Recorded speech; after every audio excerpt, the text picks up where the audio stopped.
किराएदार बेटा, उठ जा नालायक, सुबह के 8 बजने को है। तुझे एग्जाम नहीं देना क्या? थोड़ी देर और सोने दीजिए ना बाबा। तू उठता या फिर मैं तेरे ऊपर पानी फेंकूं?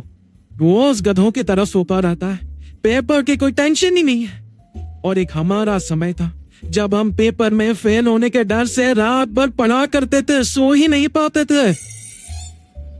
तो क्या आप उसका बदला मुझसे लेंगे? 15 मिनट बाद उठ जाऊंगा, प्लीज जाइए, मुझे डिस्टर्ब मत कीजिए। इतना कहकर रौनक रजाई ढककर फिर से सो जाता है। तू वैसे नहीं मानेगा, रुक मैं अभी पानी लेकर आता हूँ। बस फिर क्या था, इतना कहकर वो भागते हुए बाथरूम में जाते हैं और पानी की एक बड़ी सी बाल्टी लाकर रौनक के ऊपर फेंक देती है। पानी पड़ते ही रौनक झट से उठ जाता है। ये आपने क्या किया बाबा? अब तो उठेगा नहीं तो यही करना पड़ेगा ना।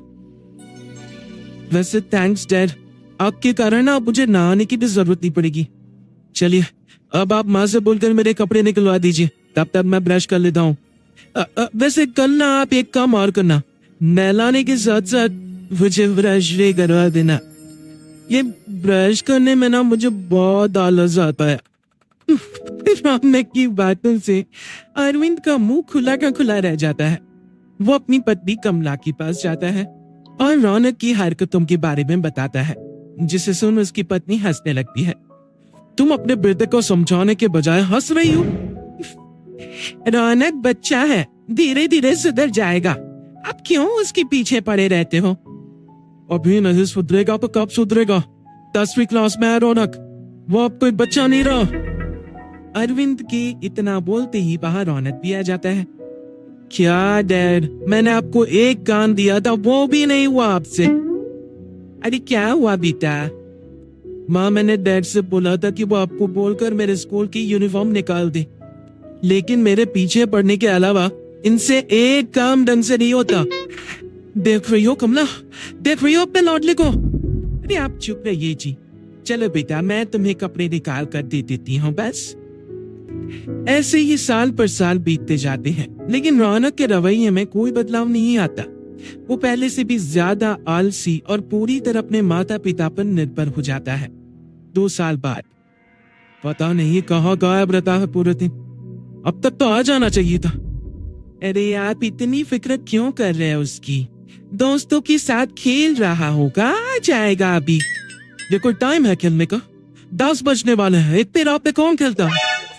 कमला कुछ कहती उससे पहले ही रौनक वहां आ जाता है। मम्मी जल्दी से गाना लगा दो, बहुत भूख लग रही है। तुम्हें तब तक खाना नहीं मिलेगा जब तक तुम बता नहीं देते कि इतनी रात गए कहां से आ रहे हो। ओ प्लीज डैड, अब आप इसी पे प्रद्युमन बनकर मेरे सर पर बंदूक लेकर मत बैठ जाना। तो बकवास बंद कर और बताओ कहां से आ रहा है। माँ अब समझाइए ना डैड को। बता देना बेटा, इनको भी तसल्ली हो जाए। आप बोल रही हैं तो बता देता हूँ। मैं दोस्तों के साथ मूवी देखने गया था, इसलिए देर हो गई। तू इन सब चीजों में मेरे पैसे उड़ाता है? कभी 1 रुपया कमाने के बारे में सोचा है तूने? जब देखो हवा की तरह पैसे उड़ाता रहता है। माँ अब आप इन्हें चुप करा दीजिए, वरना ना मुझे गुस्सा आ जाएगा। अच्छा क्या कर लेगा? बता ना क्या कर लेगा तू? इससे बात तो ठीक ही है, मैं कर ही क्या सकता हूँ। पैसे तो फिर भी मैं आपसे ही मांगूंगा ना। चलिए अब ये सब बात छोड़िए और मम्मी मेरे लिए खाना लगा दीजिए। अभी लगा देती हूँ बेटा। मैं बता रहा हूँ कमला, एक दिन ये ऐसे ही बिगड़ जाएगा। ओफो, आप क्यों इतना पीछे पड़े रहते हो मेरे बच्ची के? बात की बाद में देखेंगे, अभी आप शांति से उसे खाना खाने देंगे। अगले दिन, डैडी मुझे 10,000 रुपए चाहिए। हाँ? अब इतने पैसे क्यों चाहिए तुझे? डैड आप बिना सवाल किए कभी पैसे नहीं दे सकते क्या? जब तक तू बताएगा नहीं तुझे पैसे भी नहीं मिलेंगे। अरे अब आप अपने बेटे को पैसे भी नहीं दे सकते? नालायक, तेरी उम्र के लोग नौकरी करते हैं और एक तू है जो नौकरी करने का नाम ही नहीं लेता। आप लोगों के होते हुए भला मैं नौकरी क्यों करूं? अरे हम कब तक पैसे देंगे तुझे? तुझे भी तो अपने पैरों पर खड़ा होना होगा ना। कौन सा उधार के पैरों पर खड़ा हूं? अपने ही तो पैरों पर खड़ा हूं मैं। इसी तरह रौनक दिन प्रतिदिन लापरवाह होता जाता है।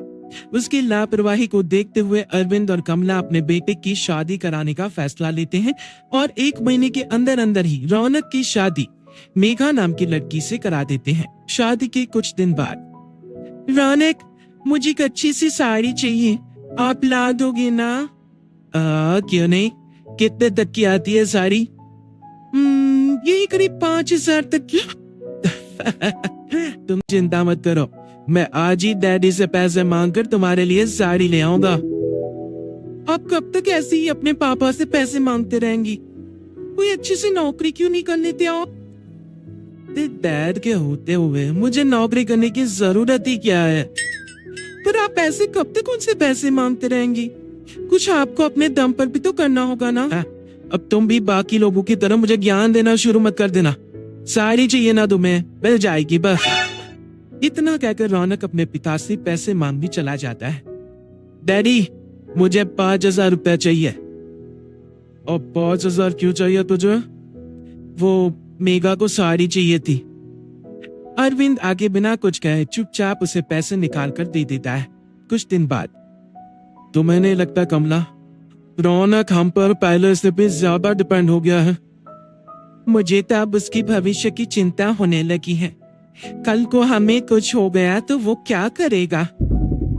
काश तुमने पहले ये सोच लिया होता तो आज हमारा बेटा इतना लापरवाह नहीं होता। तब मुझे कहाँ पता था कि मेरा लाड प्यार उसे इतना बिगाड़ देगा कि वो इस हद तक लापरवाह बन जाएगा। कोई बात नहीं, अभी भी देर नहीं हुई। मुझे पता है उसे कैसे सुधारा जा सकता है।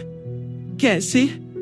अरविंद कुछ कहता उससे पहले रौनक वहां आ जाता है और पैसों के लिए हाथ फैलाने लगता है। डैड, मैं और मेघा बाहर घूमने जाना चाहते हैं। अरे वाह, यार सूरज कहां से निकला है? Dad please. अच्छा चलो अब मुद्दे की बात करो। मुझे अब 25,000 चाहिए। अब तुम्हें 1 रुपया भी नहीं मिलने वाला। अगर तुम्हें पैसों की इतनी ही जरूरत है तो कोई ढंग की नौकरी करो। मम्मी आप कुछ कहिए ना डैड को। बेटा वो गलत क्या बोल रहे हैं? ये सब हम तेरे भले के लिए ही तो कर रहे हैं। मम्मा मैंने बताया ना आपको, मुझे नहीं करनी कोई जॉब वॉब। और ठीक है, निकल जाओ हमारे घर से। तुम्हारे जैसे लोगों के लिए मैंने ये घर खड़ा नहीं किया है। जितना ये घर आपका है ना उतना ही मेरा भी है। मैं कहीं नहीं जाने वाला। जाना तो पड़ेगा ही तुझे, क्योंकि अब मैं तेरा कोई भी खर्चा नहीं उठाने वाला। ठीक है मत उठाइए मेरा खर्चा, मैं अपने दम पर भी जी सकता हूँ। तो बेशर्मों की तरह अब तक यहाँ क्यों खड़ा है? अपना सामान ले और निकल जाए यहाँ से। रौनक पैर पटकते हुए वहां से चला जाता है। घर से निकालना जरूरी है क्या उससे? बिना पैसों की कौन रखेगा उसे किराए पर? अगर उसका भविष्य सुधारना है तो हमें अपने दिल पर पत्थर रखकर ये कदम उठाना ही होगा। दोनों बात कर रहे होते हैं कि रौनक अपनी पत्नी के साथ एक बड़ा सा बैग लेकर घर से निकल जाता है, लेकिन घर से बाहर उसे कोई भी मुफ्त में अपने घर किराए पर नहीं रखता। अंत में थक हार कर वो फिर से अपने घर चला जाता है। क्या हुआ? थोड़ी देर पहले तो दहाड़ते हुए घर से निकला था, अब क्या हुआ? मैं ये रखा ना किसी ने तुझे किराए पर? डैड प्लीज, मैं कुछ दिनों में कोई अच्छी सी नौकरी शुरू कर दूंगा। आप तब तक तो हमें रख लीजिए प्लीज। सुबह से रात हो चुकी है लेकिन कोई हमें रखने को राजी नहीं है। अब आप ही बताइए, इतनी रात को मैं मेघा को लेकर कहाँ जाऊंगा? ठीक है, बहू की वजह से मैं तुझे घर पर रख रहा हूँ, लेकिन तू इस घर में एक बेटे की नहीं बल्कि एक किराएदार की हैसियत से रहेगा। 3 महीने है तेरे पास। इन 3 महीनों के अंदर अंदर मुझे तेरी पहली तनख्वाह हाथ में चाहिए, समझ गया? पक्का डैड, इन 3 महीनों के अंदर अंदर तो कोई बढ़िया सी नौकरी ढूंढ ही लूंगा मैं। ऐसे ही धीरे धीरे समय बीतने लगता है और अरविंद के दिए 3 महीनों में से 2 महीने बीत चुके होते हैं। पापा जी ने हमें 3 महीने दिए थी, जिसमें से 2 महीने तो बीत चुके हैं। अब ये आखिरी महीना बचा है। अरे तुम चिंता मत करो, आज मेरा ना 2 जगह इंटरव्यू है, दोनों में से कहीं ना कहीं तो जॉब लग ही जाएगी। अच्छा, all the best. Raunak interview के लिए निकल जाता है, जिसके बाद शाम में रौनक घर आता है। कैसा गया इंटरव्यू? आपकी नौकरी लगी या नहीं? अरे पहले सांस तो ले लेने दो अच्छे से। बताइए ना, मुझसे तो जरा भी इंतजार नहीं हो रहा है। वो दरअसल बात यह है कि मेरी नौकरी तो लग चुकी है, लेकिन पैसे बहुत कम है। कितने पैसे हैं? 15,000। इतने में अरविंद और कमला मिठाई का डिब्बा लेकर आ जाते हैं। बताए हो पिता, हम जानते थे तेरी जॉब जरूर लगेगी, लेकिन मेरी सैलरी बहुत कम है मम्मा। कम है तो क्या हुआ, धीरे धीरे बढ़ जाएगी। हाँ बेटा, हम तो बस चाहते थे कि तू अपने पैरों पर खड़ा हो जाए। मतलब अब आप मुझे घर से नहीं निकालेंगे? नहीं, ये सब हमने तुझे जिम्मेदार इंसान बनाने के लिए किया था। थैंक यू मम्मी पापा, अगर आप दोनों ऐसा नहीं करते तो मुझे कभी अपनी जिम्मेदारियों का एहसास तक नहीं होता। आज आपने मुझे सिखा दिया कि इंसान का अपने पैरों पर खड़ा होना भी जरूरी होता है। इतना कहकर रौनक झट से अपने माता पिता के गले लग जाता है और अपनी कमाई की पहली तनख्वाह वो अपने माता पिता के हाथ में सौंपता है। इस तरह रौनक एक गैर जिम्मेदार व्यक्ति से एक जिम्मेदार व्यक्ति बन जाता है। उम्मीद है कि आपको हमारी ये कहानी पसंद आई होगी। कृपया हमारे चैनल को सब्सक्राइब करें और सभी अपडेट्स के लिए बेल आइकन जरूर क्लिक करें। और हाँ, वीडियो लाइक और शेयर करना मत भूलिएगा। Bye bye.